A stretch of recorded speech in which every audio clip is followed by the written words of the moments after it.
You know, we all know Agatha Christie as the undisputed queen of crime, a total master of the whodunit. But what if I told you that the most baffling mystery she ever left behind was actually her own life? Okay, get this. Back in December of 1926, the most famous mystery writer on the planet just vanished. Poof, gone. For 11 frantic days, the entire country was in a frenzy. It was this massive manhunt. And suddenly, Agatha Christie wasn't writing the story. She was the story. A real-life thriller making headlines all around the globe. And the craziest part? The case was never really solved. So how did the queen of crime end up starring in her own real-life whodunit? Well, to figure this out, we're gonna have to play detective ourselves. Let's gather the clues and start right at the very beginning. All right, first stop, Victorian England. This is where we see how a seemingly happy childhood was actually planting all the seeds for the literary genius she would become.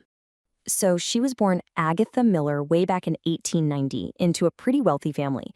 And by all accounts, she grew up in what she called a very happy home.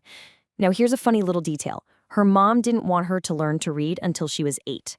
But Agatha, nope. She basically taught herself to read by age 4. Can you imagine? From then on, she was unstoppable, just devouring every book she could get her hands on.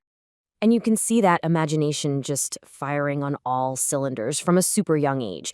She started with poems when she was about 10, then moved on to short stories, and then her first novel. But, you know, becoming a literary superstar, that definitely didn't happen overnight. In fact, her early career was a real lesson in just not giving up. I mean, she faced 6 consecutive rejections. Publishers just kept saying no. It wasn't until 1920 that someone finally said yes, and her first novel was published. And thank goodness they did, because that's the book that kicked off her entire legendary career. Now, this is where things get really interesting, because what happens next in her real life provides all the crucial ingredients for her success and, tragically, for her own personal crisis. Okay, so picture this. It's World War I. Agatha is working as a volunteer nurse in a hospital pharmacy. She's literally surrounded by poisons and all sorts of chemicals day in and day out. She learned everything about them, which, as you know, became a huge part of her books. And at the exact same time, Belgian refugees start showing up in her town, fleeing the war.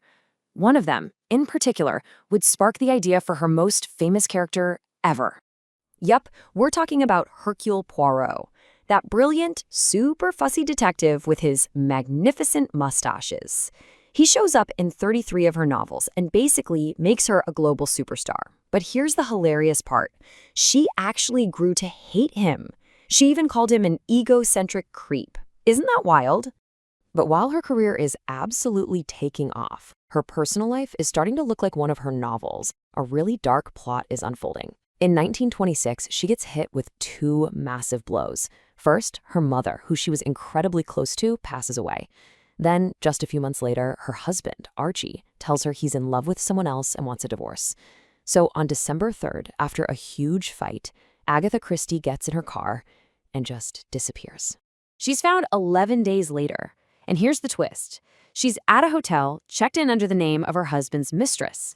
She told everyone she had no memory of what happened or how she got there. And while she almost never talked about it again, it's pretty clear that the pain from that time was a major, major turning point. But, you know, sometimes out of a crisis comes something new. The resolution of that mystery was really the beginning of a whole new chapter for her. This was her second act, one filled with adventure, travel, and a ton of new inspiration. So after the divorce, she does something pretty incredible for a woman back then. She just books a ticket on the Orient Express all by herself and heads to the Middle East. And that one trip, it would completely change her life and inspire one of her most iconic novels. And it's there, on an archaeological dig in Iraq, that she meets a man named Max Mallowan. He's an archaeologist, 13 years younger than she is, and they just hit it off. They got married in 1930, and it turned out to be a really happy marriage that lasted for the rest of her life. And this is just brilliant because her new life of travel becomes the backdrop for her books. She's going on these archaeological digs with Max, and all of a sudden her stories are set in these amazing real places. You've got murder in Mesopotamia, murder on the Orient Express, death on the Nile. She turned her life into her art. So, what's the final verdict on the queen of crime? After all that drama, all that genius, what's her legacy? Well, honestly, it's staggering. Just look at the numbers. They really speak for themselves. How about 2 billion? That's with a B. That's the estimated number of her books sold. It makes her the best-selling fiction writer of all time.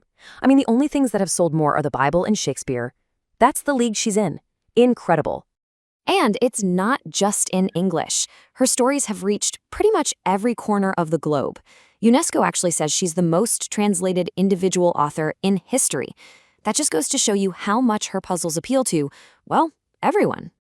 And she didn't just stop with books. No way. She conquered the stage too. Her play, The Mousetrap, opened in London's West End in 1952. And get this, it is still running today. That makes it the world's longest-running play, a record that's probably never ever going to be broken. So, it's no surprise that her contribution was officially recognized with some of the highest honors you can get. She got a Grand Master Award, became a commander of the British Empire, and then in 1971, the Queen herself made her a dame. A dame. It doesn't get much bigger than that. Christie passed away peacefully in 1976 at 85 years old, and she left behind a legacy that's, well, it's as massive and timeless as one of those ancient ruins her husband used to dig up. Which really leaves us with one final question, doesn't it? When you think about it all, the mysterious disappearance, the adventures, the heartbreak, was her greatest mystery the plots she wrote, or the incredible life she lived? For a woman who absolutely mastered the art of the puzzle, maybe, just maybe, the most compelling character she ever created was herself.